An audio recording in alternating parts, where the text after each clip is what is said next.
بسم الله الرحمن الرحيم. الحمد لله رب العالمين، والصلاة والسلام على رسوله النبي الكريم محمد وعلى آله وصحبه أجمعين ومن تبعهم بإحسان ودعا بدعوتهم إلى يوم الدين. أما بعد، فقال الله سبحانه وتعالى: فأعوذ بالله من الشيطان الرجيم. بسم الله الرحمن الرحيم. لم يكن الذين كفروا من أهل الكتاب والمشركين منفكين حتى تأتيهم البينة رسول من الله يتلو صحفا مطهرة فيها كتب قيمة وما تفرق الذين أوتوا الكتاب إلا من بعد ما جاءتهم البينة وما أمروا إلا ليعبدوا الله مخلصين له الدين حنفاء ويقيموا الصلاة ويؤتوا الزكاة وذلك دين القيمة. صدق اللہ العظیم. محترم ناظرین، السلام علیکم ورحمۃ اللہ وبرکاتہ. سابقہ لیکچر میں، پچھلے لیکچر کے اندر سورہ قدر کے تعلق سے کچھ گفتگو ہوئی تھی. سورہ علق کے اختتام کے بعد سورہ قدر پر کچھ گفتگو ہوئی تھی اور مختصر انداز میں سورہ قدر کی ترجمہ اور مختصر سی تشریح آپ کے سامنے پیش کی گئی، اور یہ بات آپ کی خدمت میں عرض کی گئی تھی کہ اس یوٹیوب چینل کا جب آغاز کیا گیا تھا ماہ رمضان المبارک کے ابتدا کے ساتھ، تو رمضان سیریز کے اندر مختلف جو مضمونات و موضوعات کو ہم نے رمضان میں لیا تھا، ان میں سے ایک مضمون رمضان المبارک کا آخری عشرہ، لیلۃ القدر اور سورہ قدر کی تفسیر. تو اس سلسلے میں سورہ قدر کی تفسیر سے آئی تھی، اس لیے یہاں اختصار سے اس پر گفتگو کر کے بات کو پورا کر دیا گیا ہے. اور جن حضرات کو تفصیل طلب ہوگی، جن حضرات کو تفصیل کا شوق ہوگا، وہ اسی چینل پر جو ہے رمضان المبارک کی سیریز میں سورہ قدر کی تفسیر سے متعلق جو چند لیکچر تھے، 2-3، ان کو سرچ کر کے ان کو سن سکتے ہیں. سورہ قدر کے بعد اب یہاں انشاءاللہ سورہ بینہ جو لم یکن الذین کفروا من اہل الکتاب سے شروع ہوتی ہے، اس سورت پر کچھ گفتگو کرنے کی کوشش کی جائے گی. سب سے پہلی بات یہ کہ اس سورت کے مکی اور مدنی ہونے میں مفسرین حضرات میں معرکۃ الآراء مباحث ہیں. بڑا معرکۃ الآراء اختلاف ہے مفسرین کے درمیان کہ یہ سورہ بینہ مکی صورت ہے کہ مدنی صورت. جس تسلسل میں یہ صورت آئی ہے، قرآن کے جس حصے میں اور جس تسلسل میں یہ صورت آئی ہے، تو وہاں مکی صورتوں کے ضمن میں یہ آئی ہے. ابھی آگے سورہ زلزلت ہے، سورہ قاریہ ہے، سورہ عادیات ہے، سورہ قاریہ ہے، سورہ تکاثر ہے، سورہ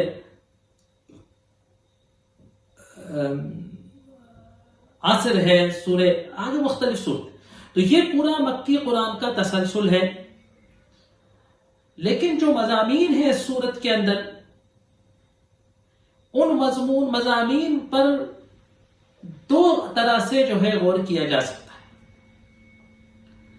ایک پہلو ان مضامین کا یہ بتاتا ہے کہ یہ سورہ مدنی ہونا چاہیے، کیونکہ اس کے اندر اہل کتاب کا تذکرہ ہے اور روح کلام اہل کتاب کی طرف متوجہ ہے. لم یکن الذین کفروا من اہل الکتاب والمشرکین منفکین وما تفرق الذین اوتوا الکتاب الا من بعد ما جاءتهم البینہ. تو اہل کتاب کا گمراہی پر ہونا اور اہل کتاب کی گمراہی کو دور کرنے کے لیے بینہ اور قرآن کا نازل ہونا، اور اہل کتاب کا نشانیوں کو پا لینے اور دیکھ لینے کے بعد بھی گمراہی پر ڈٹے رہنے کا تذکرہ آ رہا ہے. اور یہ تذکرہ عام طور سے مدنی صورتوں کا انداز گفتگو ہے، مدنی صورتوں کا اسلوب ہے، مدنی صورتوں کا مضمون ہے. دوسرا پہلو یہ ہے کہ اس صورت کے اندر اغراض نزول قرآن، اغراض مقصد وحی بتایا گیا ہے کہ یہ بینہ اس لیے بھیجی گئی کہ اہل کتاب اور مشرکین عرب، مشرکین دنیا ہے نا، یعنی جو بھی کچھ لوگ دنیا میں موجود ہیں، وہ مذہب دو طرح کے ہو سکتے ہیں. یا تو وہ مذہب کسی نبی کے ان اتباع کا ہے، کسی نبی کے ان پیروکاروں کا ہے، کسی ایسی آسمانی کتاب کے ماننے والوں کا ہے کہ جن نے اپنی کتاب کو بگاڑ دیا، اپنی کتاب میں تحریفات کر دی، اپنے نبی کی تعلیمات کو مسخ کر دیا اور وہ گمراہی کا شکار ہو گئے؟ یا وہ حضرات ہو سکتے ہیں کہ جو آسمانی دینوں پر نہیں ہیں، وہ شرک میں مبتلا ہیں، بت پرستی میں مبتلا ہیں، دیگر مخلوقات اور دیگر کائنات کی چیزوں کی پرستش کرتے ہیں، خود ساختہ مذہبوں پر چلتے ہیں۔ ان دونوں طرح کے گروہ کے لوگوں کی اصلاح، ان کی ہدایت، ان کا گمراہی پر سے ہٹنا ممکن نہیں تھا اس وقت کے جب تک کہ وحی نہ نازل کی جائے۔ تو اغراض وحی اور آغاز وحی، اور پھر یہ کہ جو اس وحی کو مانے گا وہ بہترین قرار دیا جائے گا، اس کا انجام جنت ہوگا، اور جو اس سے منہ گردانی کرے گا، جو اس سے منہ موڑے گا، وہ جہنمی قرار دیا جائے گا۔ اور یہ بتایا کہ دین میں ان سے آخر یہ وحی چاہتی کیا ہے؟ یہ نبی آ کر جو دعوت دیتے ہیں، یہ جو کتاب اتر کر مکے کے اندر ایک نئے دین کا آغاز کر رہی ہے، یہ چاہتی کیا ہے لوگوں سے؟ کہ وما امروا، نہیں ان کو حکم دیا جاتا سوائے اس کے کہ وہ دین قیمہ کو قبول کر لے۔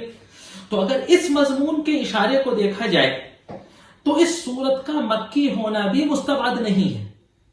بعید از قیاس نہیں ہے کہ یہ سورت مکی ہو۔ خالی اہل کتاب کا لفظ آ جانے سے، خالی لفظ اہل کتاب آ جانے سے، یا یہودیوں یا عیسائیوں کی کسی خامی یا برائی کی طرف اشارہ ہو جانے سے سورت کا مدنی ہونا ضروری نہیں ہے۔ لیکن ایک اشارہ اور ہے، اس سورت کے فضائل کا جب تذکرہ کیا جاتا ہے تو ابھی ہم بیان کریں گے اسے انشاءاللہ، تو اس میں ایک روایت آتی ہے کہ اللہ کے رسول صلی اللہ علیہ وسلم نے کہا کہ حضرت جبریل نے مجھ سے کہا، سورہ بینہ نازل کری اور کہا کہ اس کو ابی کو سے کہنا کہ سنائے، اقرا علی ابی، اس کو ابی کو سنانا۔ تو حضرت ابی بن کعب جو ہیں وہ انصاری صحابی ہیں، اور وہ مکے میں جب اسلام تھا، جب اللہ کے رسول نے ہجرت نہیں کی تھی تو وہ نہ وہاں مکے میں موجود تھے، نہ انہوں نے اسلام قبول کیا تھا۔ انصاری صحابی ہیں تو ان کا مدینے ہی میں ہی رہتے تھے یہ، اور مدینے میں ہی اللہ کے رسول صلی اللہ علیہ وسلم کے خدمت میں حاضر ہوتے تھے۔ تو اگر اس روایت کو یہ مانا جائے کہ یہ اس کے شان نزول سے متعلق ہے، یاد رکھیے گا،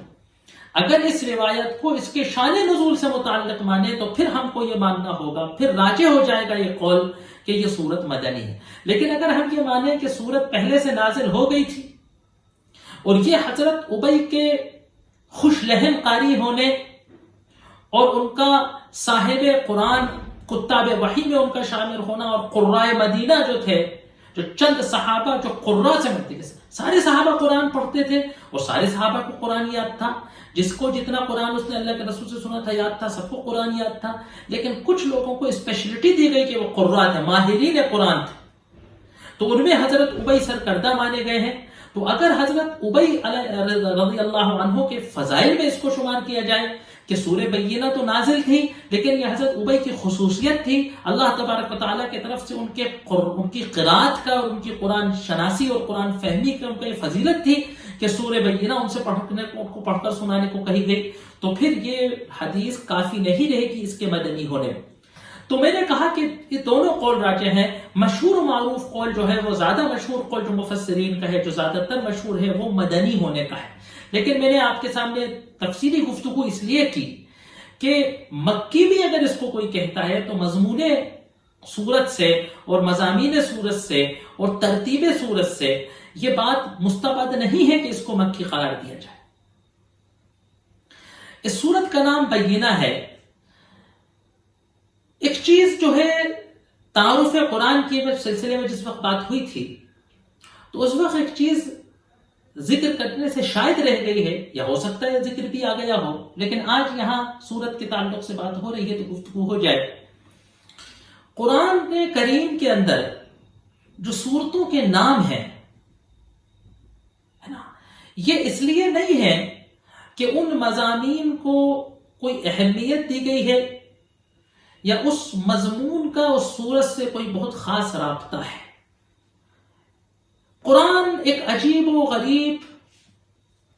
معارف کا، نکات کا، علوم و اشاروں کا خزانہ ہے۔ اگر کوئی شخص اس بات پر ایک اسٹڈی کرے کہ کسی سورت کا یہ نام اللہ تبارک و تعالیٰ نے کیوں رکھا، یا اللہ تبارک و تعالیٰ کے بتانے پر، ان کے اشارے پر، ان کی وحی کی روشنی میں اللہ کے رسول صلی اللہ علیہ وآلہ وصحبہ وسلم نے کسی سورت کا نام فلاں کیوں قرار دیا، اس کے پیچھے بھی بڑی علمی حکمتیں نکل سکتی ہیں، اعجاز قرآن کے اشارے نکل سکتے ہیں۔ لیکن بظاہر جو کچھ روایات میں آتا ہے اس میں ایسا نہیں ہے کہ ہمارے یہاں بعض حضرات بڑی اہمیت سے کہتے ہیں کہ دیکھیے صاحب اسلام میں پہلی اور سب سے بڑی سورت کا نام سورہ بقرہ ہے، دیکھیے گائے کی کتنی اہمیت ہے۔ تو ہم نے کہا کہ بھائی پھر تو ایسا ہے کہ سورہ نمل ہے، چینٹی کی بڑی اہمیت ہے، سورہ عنکبوت ہے نا، تو مکڑی کی بھی بڑی اہمیت ہے نا۔ یہ دیکھیے زبردستی قرآن میں سے معانی کا نکال لینا، اور زبردستی ان معانی کا کسی اپنے اغراض و مقاصد کے لیے استعمال کرنا، یہ تفسیر کا یا قرآن کے بیان کا ہے۔ سورہ نساء تو میرے صاحب دیکھیے لیڈیز کی کتنی اہمیت ہے، ہمارے یہاں ایک صاحب ہے وہ کہتے ہیں دیکھیے لیڈیز کی صورت،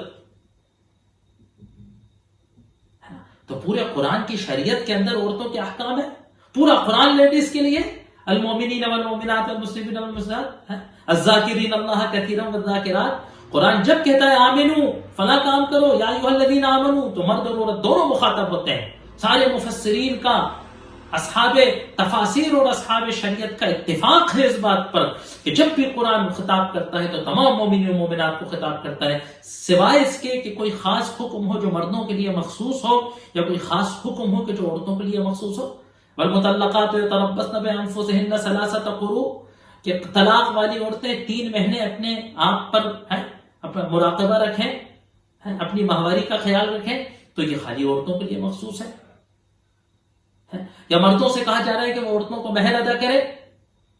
تو یہ مردوں کے لیے مخصوص ہے۔ اس کے علاوہ جتنے اللہ تبارک و تعالیٰ کی عبادت کے، شریعت کے، قرآن فہمی ہے، شریعت پہ چلنے کے، ایمان کے، جہاد کے جتنے تقاضے ہیں اور جتنے ارشادات ہیں، سب سے مرد اور عورت کو مخاطب ہیں۔ خالی لیڈیز کے لیے کوئی مخصوص صورت ہونے کی قرآن میں ضرورت نہیں۔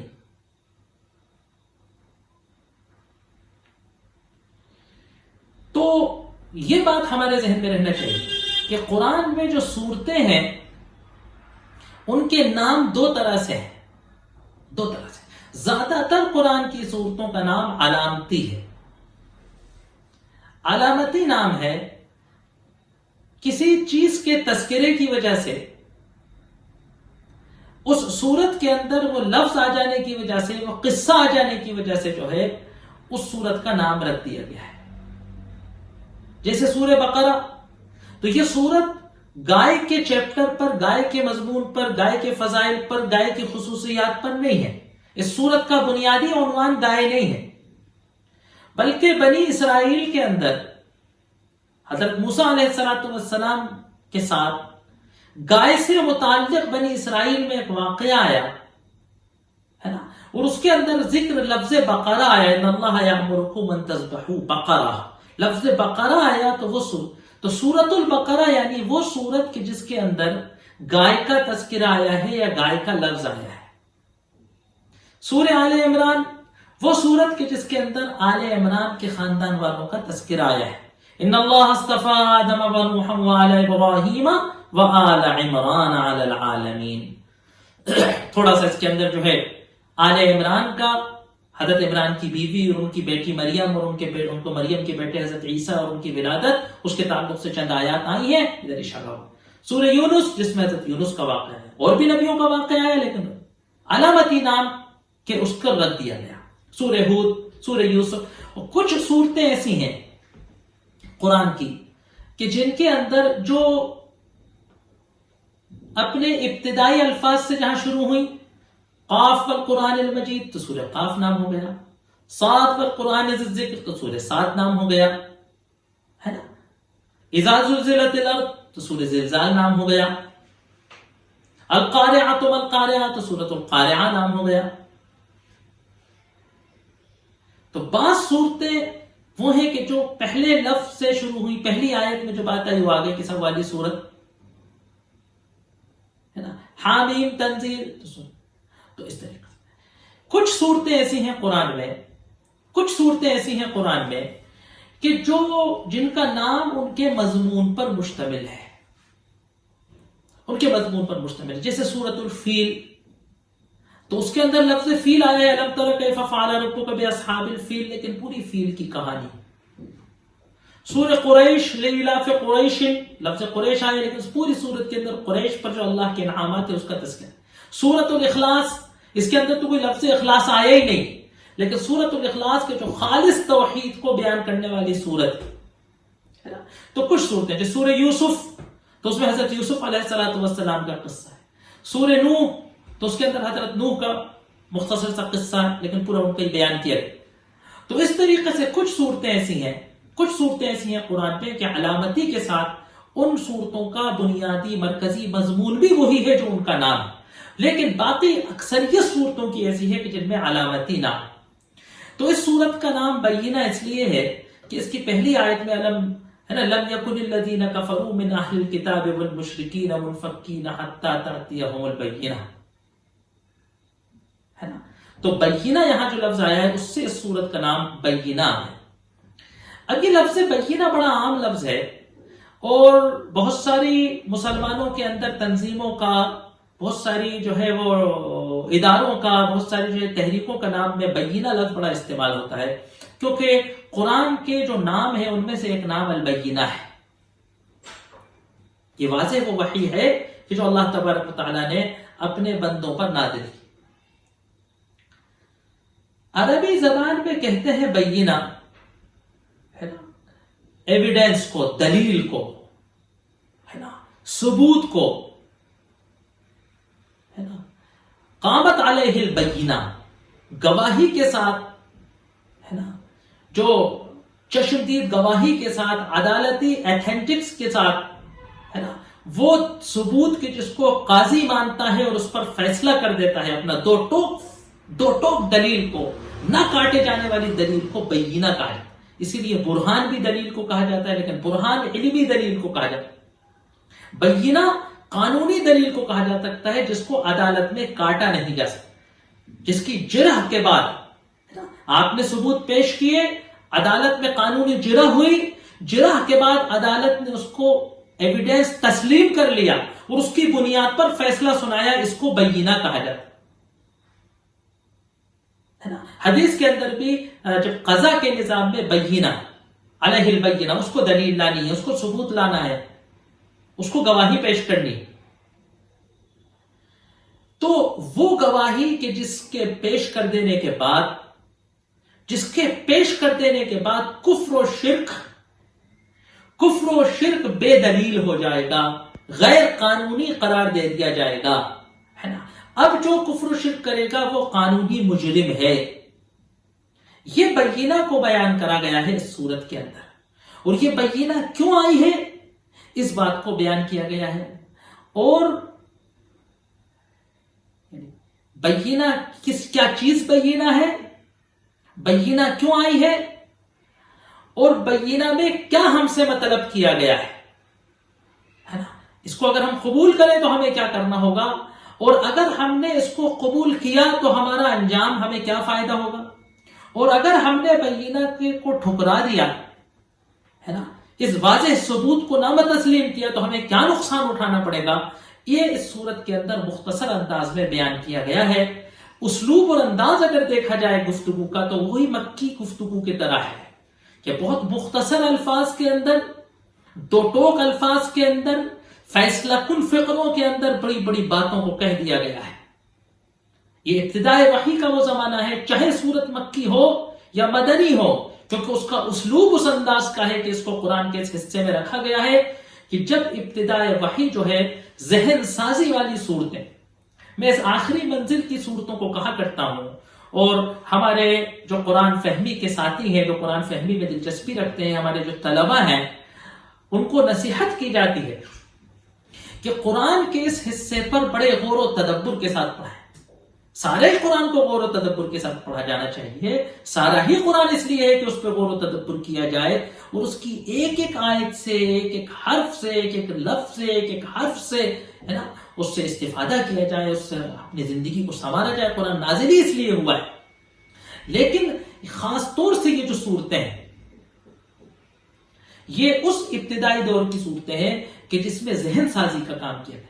ہے نا، کہ جو نیا عقیدہ آیا ہے توحید کے ذریعے، قرآن میں جو عقیدہ ہے، جو فکر پیش کر رہا ہے قرآن، ہے نا، دیکھیے ذہن سازی اصل ہے۔ ہمارے یہاں جتنی دعوتی کوششیں ہوتی ہیں، جتنی اصلاحی کوششیں ہم لوگ کر رہے ہیں، اس میں ہم سے ایک چوک یہ ہو رہی ہے کہ ہم مظاہر پر زور زیادہ دے رہے ہیں، ہم ڈھانچے پر زور زیادہ دے رہے ہیں، ہم رنگ و روغن پر زور زیادہ دے رہے ہیں، ہے نا۔ بنیاد کیا ہے کہ ہم کسی کی فکر سازی کریں، تبدیلی اس کے لباس میں، اس کے حلیے میں، اس کے، ہے نا، اس کے چال ڈھال میں تو ہونا ہی چاہیے، یہ تو اس میں تبدیلی کی علامت ہے، لیکن اصل تبدیلی وہ ہے کہ جو دل و دماغ کے اندر ہے نا۔ انقلاب وہ ہے کہ جو فکر کو بدل دے، جو انسان کے سوچنے کے ڈھنگ کو بدل دے، جو انسان کے محسوس کرنے کے انداز کو بدل دے، جو انسان کی جذباتی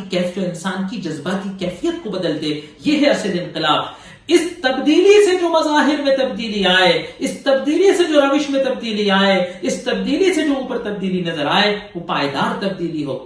لیکن اگر خالی ظاہر میں تبدیلی ہوئی ہے، اگر ملمہ سازی ہوئی ہے، اگر صرف کور بدلا ہے، اگر صرف ریپر چڑھا دیا ہے، تو پھر یاد رکھیے کہ اس انقلاب کا، اس تبدیلی کا، اس ایمانی حرکت کا کوئی فائدہ نہیں ہوگا، کیونکہ اندر سے آدمی وہی کھوکھلا ہوگا، اندر سے آدمی وہی بے وزن ہوگا، اندر سے آدمی ایمان کے تقاضوں کے لائق نہیں ہوگا۔ اوپر کا ملمہ ایک جھٹکے میں، اوپر کا ملمہ ایک نامساعد ہوا میں، ایک نامساعد جھونکے میں جو ہے وہ اوپر کا ملمہ تہس نہس ہو جائے گا، نست و نابود ہو جائے گا، اس کی ڈچیاں بکھر جائیں گی اور اندر سے حقیقت عیاں ہو جاتی۔ مختلف مسائل میں، مختلف مصائب میں، مختلف آزمائشوں میں، مختلف ابتلاؤں میں، مختلف تجربات میں ہم 200 سال سے جو نظارہ دیکھ رہے ہیں، ہم امت اسلامیہ کا جو حشر دیکھ رہے ہیں، اگر ہم نے اس پر غور سے مطالعہ کر لیا، اگر ہم نے اس پر کبھی غور کرنے کی کوشش کی، اگر آپ نے اس کی گہرائی میں جا کر تدبر کرنے کی کوشش کی، تو مجھے یقین ہے کہ آپ کو یہی بات سمجھ آئے گی کہ صحابہ نے جو کام کیا تھا، سرور کائنات صلی اللہ علیہ وسلم نے جو کام کیا تھا، وہ کیا کیا تھا کہ لوگوں کی فکر بدل دی تھی، ان کے دل بدل دیے تھے، ان کے دماغ بدل دیے تھے، ان کی سوچ بدل دی تھی، ان کے احساسات بدل دیے تھے، ان کے جذبات بدل دیے تھے، ان کا ذوق بدل دیا تھا، ان کا کردار بدل دیا تھا۔ اس کے نتیجے میں ان کی روش بدلی تھی، ان کا انداز بدلا تھا، ان کا لباس بدلا تھا۔ ہم الٹی کوشش کرتے ہیں، کیونکہ ہم نتائج جلدی دیکھنا چاہتے ہیں۔ تو یہ صورتیں وہ ہیں کہ جو فکر سازی کی صورت ہے، جو اسلام کے عقیدے کو، توحید کے عقیدے کو، آخرت کے عقیدے کو، رسالت کے عقیدے کو، اللہ تبارک و تعالی ہم سے چاہتا کیا ہے، اس کو اصل ہمارے ذہن کے اندر ڈالتے ہیں۔ ہم اسلام کی سربلندی کی طرف دیکھنے لگتے ہیں، اور پہلے ہم اپنے اندر اسلام کو پیتے نہیں ہیں۔ ہم پہلے اپنے شعور تک، اپنے احساس تک، اپنے جذبات تک، اپنی کیفیات تک اسلام کو نہیں پہنچاتے، اور ہم اسلام کی سربلندی کے لیے، اسلام کی عزت و بالائی کے لیے جو کام کرنے کی کوشش کرنے لگتے ہیں، سب کچھ گڑبڑ ہو جاتا ہے۔ تو آپ ان صورتوں کے اندر اسلام کی وہ گہرائی کو، اسلام کے عقیدے کے، توحید کے عقیدے کی اس بیرائی کو دیکھیں گے، ہے نا، اسی انداز کی یہ بھی صورت ہے۔ ایک علم ہے نظم قرآن، کہ قرآن کی جو ترتیب ہے اس کے اندر بھی کچھ میسج ہوتے ہیں عجیب و غریب۔ تو دیکھیے، یہ ایک عجیب سا تسلسل ہے۔ ہم نے سورہ علق کو بیان کیا آپ کے سامنے، تو وہ کیفیت نزول قرآن اس کے اندر آئی، اس پہلی وحی کا آغاز آیا، اس پہلی وحی کے بارے میں بات ہوئی کہ اقرأ بسم ربک الذی خلق۔ دوسری سورت جو آئی تو اس نے وحی کے نزول کی تاریخ بتائی کہ انا انزلناہ فی لیلۃ القدر، کہ ہم نے قرآن کو لیلۃ القدر میں نازل کیا۔ اب یہ سورت بتا رہی ہے کہ ہم نے لیلۃ القدر میں اس قرآن کو آخر نازل کیوں کیا۔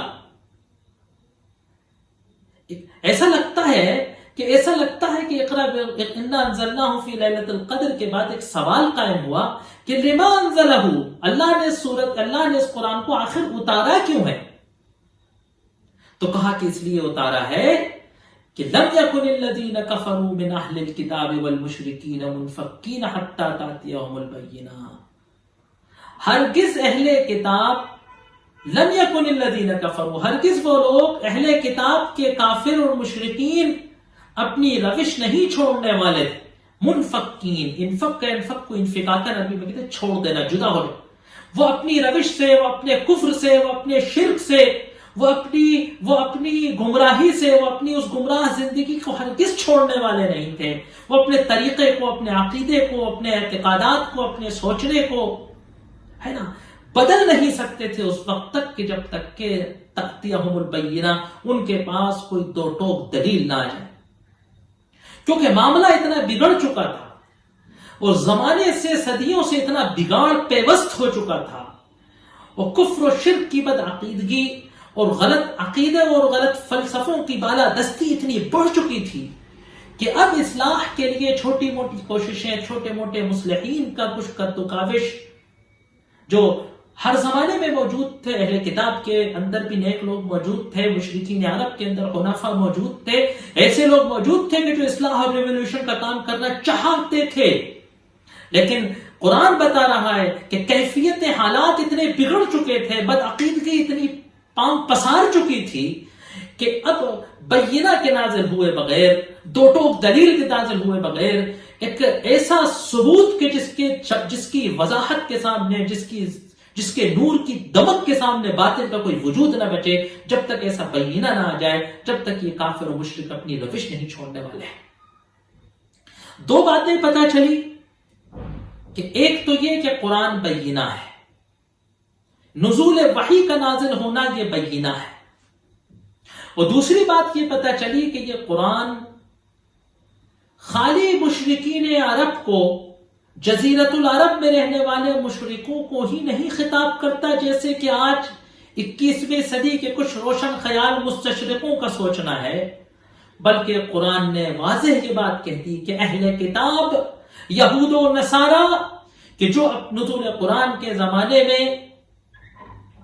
بڑی بڑی سلطنتوں پر براجمان تھے، ان کو بھی مخاطب کرتا ہے، یعنی ہر جنس دین کو، چاہے وہ کسی کتاب کے بگڑے ہوئے اہل کتاب ہوں یا وہ کسی مشرک قوم میں شرک میں مبتلا ہونے والے کافر ہوں، سب کو قرآن اپنی بینہ کی وضاحت سے مخاطب کرتا ہے۔ تو لم یکن الذین کفروا من اہل الکتاب، ہرگز اہل کتاب کے کافر، ایک اور بات پتہ چلی کہ اہل کتاب میں بہت کم صحیح لیکن کچھ لوگ ایسے تھے جو ایمان پر قائم تھے۔ یہی وہ لوگ ہیں کہ جن کے بارے میں کہا کہ یؤتیکم اللہ اجرکم مرتین، ہرقل سے کہا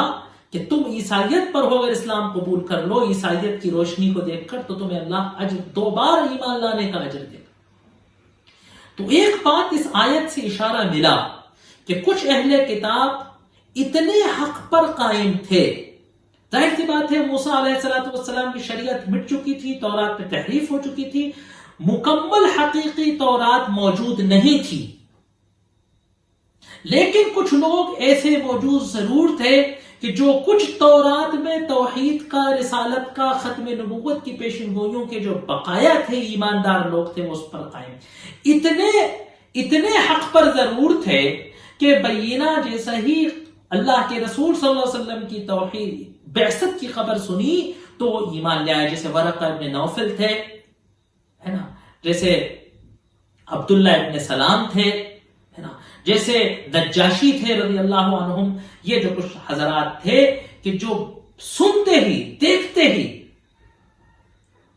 بس آپ کے چہرہ انور کو دیکھا اور کہا کہ ہاں یہ وہی نبی ہے کہ جس کے بارے میں بتایا گیا۔ جیسے حضرت انس رضی اللہ عنہ تھے، عیسائیت کی تعلیم حاصل کر کے آخر النبی، آخر الزمان کو تلاشتے ہوئے مدینے پہنچے، غلام بن گئے، اور اس حالت میں آپ کے چہرے کو دیکھتے ہی سمجھ گئے کہ یہ وہی توبہ ہے، یہ وہی طیبہ ہے کہ جہاں نبی آئے گا چہرہ انور کو دیکھتے سمجھ گئے کہ یہی وہ منور چہرہ ہے کہ جس کے بارے میں کہا گیا تھا. 2-3 علامتیں معلوم کی اور ایمان قبول کر لی.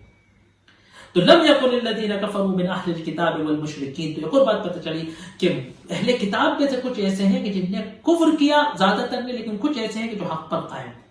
تو وہ اہل کتاب کے جو کافر ہو گئے ہیں اکثریت انہیں پر تھی، 99% وہی تھے. والمشرکین. ایک اور بات پتہ چلی کہ مشرکوں کے ساتھ لفظ کفر اختیار نہیں کیا گیا. تو یعنی مشرک تو کافر ہی ہوتے ہیں، مشرکین میں سے کافر ہو گئے کا لفظ نہیں کہا. تو مشرک تو کافر ہی ہوتے ہیں، لیکن اہل کتاب میں قرآن نے کہا ہے نا وَكَثِيرٌ مِّنْهُمْ سَامٌ مِّنْهُمْ أُمَّةٌ مُقْتَصِدَةٌ. کچھ لوگ ان میں سے جو ہے راہ روش پر ہیں، حق پر ہیں، لیکن کثیر منهم، لیکن زیادہ تر ان میں جو ہے سامہ برے عمل کرتے ہیں، غلط کردار اختیار کرتے ہیں، بدعقیدگی پر مبتلا.